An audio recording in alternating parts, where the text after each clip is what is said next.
The rain drummed against the hospital windows as Davidkin sat in the sterile waiting room, his hands clasped tightly together. 3 years had passed since his divorce from Sharaho, and now here he was, waiting for news about their 8-year-old son, Marcus. But Sharaho wasn't here. She'd been gone for 6 months now, taken by a drunk driver on a Tuesday afternoon while picking up groceries. The cruel irony wasn't lost on him. They'd spent 2 years fighting over custody, and now Marcus had neither of his parents full-time. Merchen? A soft voice pulled him from his thoughts. Emma stood before him, Sarah's younger sister, her eyes rimmed with passion. She'd stepped up immediately after Sarah's death, taking Marcus in without hesitation despite being only 26 and fresh out of graduate school. The doctor wants to speak with us. De Martins delivered the news with practiced compassion. Marcus needed a kidney transplant. The wait list was long, possibly years, and the specialized treatment required in the meantime would cost hundreds of thousands of dollars. Emma's face paled as the numbers sunk in. She was a social worker, her salary barely covered their basic needs. "I'll pay for everything," David sighed immediately. "Whatever he needs." But the universe had another cruel twist. His company had downsized during the pandemic. He'd lost his tech job 2 months ago, and with it, his comprehensive health insurance. The savings he had would cover maybe 2 months of treatment. Emma's insurance through the county was basic at best, nowhere near adequate for Marcus' needs. They sat in David's car afterward, the silence heavy between them. Emma had always been the quieter sister, the one who would try to mediate during his and Sarah's bitter divorce. She'd sent him photos of Marcus when Sharaho wouldn't, had advocated for him to have more time with his son. There might be a way, Emma sighed suddenly, her voice barely above a whisper. "My insurance through work it has a provision for stepchildren. Full coverage." David turned to look at her, understanding dawning slowly. "Emma, you can't be serious." "It's just paperwork," she sighed, though her cheeks flushed. "We get married, Marcus gets covered as my stepson. Once is better, once you're back on your feet with a job and insurance, we quietly divorce. No one gets hurt." Before you judge this decision, remember that sometimes love takes unexpected forms.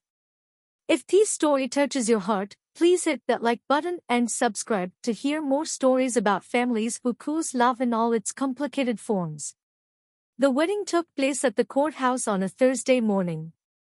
David wore the only suit that still fit him properly, and Emma wore a simple blue dress she'd bought for job interviews.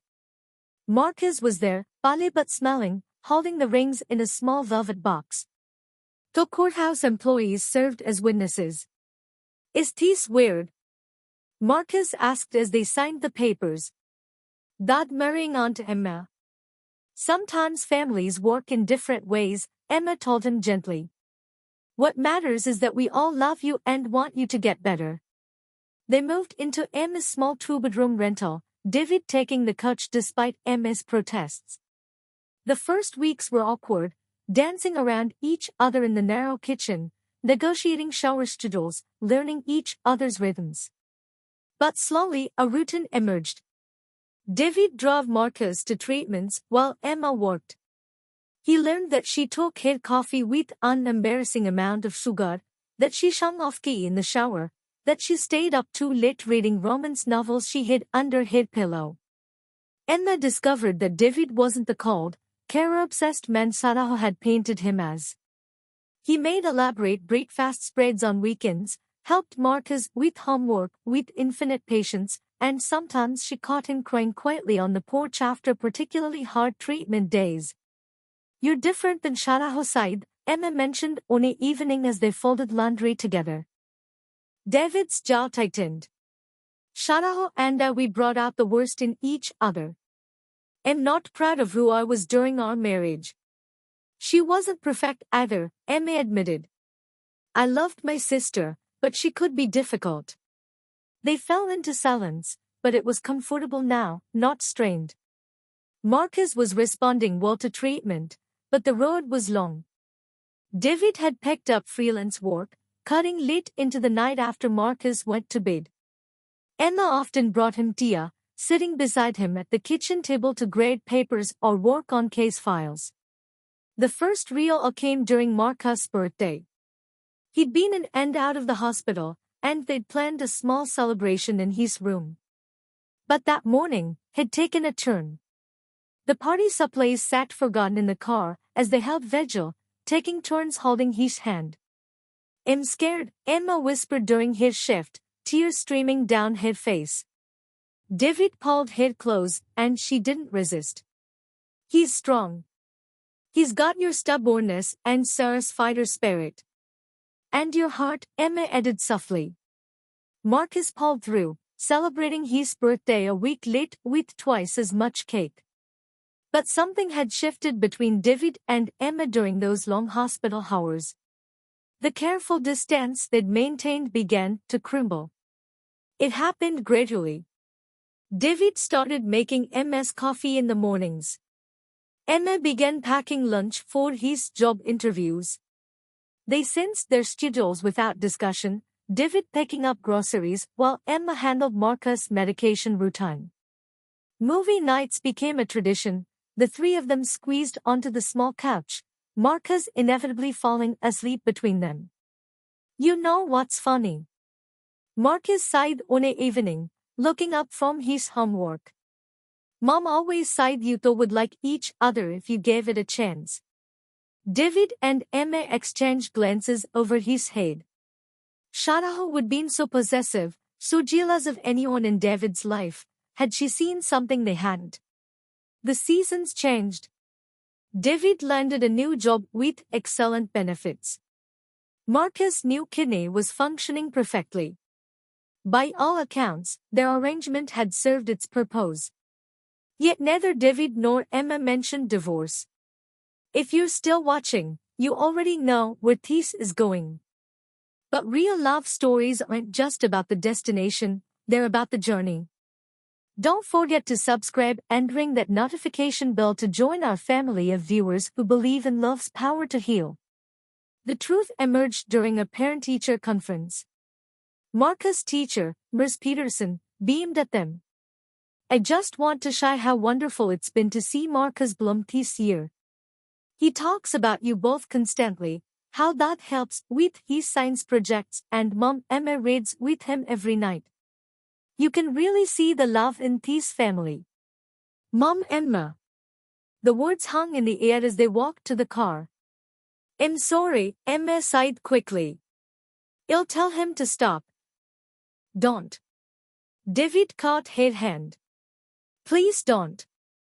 They stood in the school parking lot, autumn leaves swirling around them, hands clasped between them like a bridge. "This isn't what we planned," Emma sighed softly. "No," David agreed. "It's better." The confession came tumbling out. How David looked forward to their evening conversations. How Emma felt her heart race when she heard his key in the lock. How they'd both been dreading the day their arrangement would end. "I think I've been falling in love with you since the day you brought me Tia Duiam," David admitted. Emma laughed, tears in her eyes. "I think it started when you learned to braid Marcus' hair for crazy hair day because I couldn't figure it out." But guilt shut out their joy. Sarah's ghost seemed to linger in the corners of their happiness. "She's gone," David, Emma sighed firmly. "And I think she'd want this.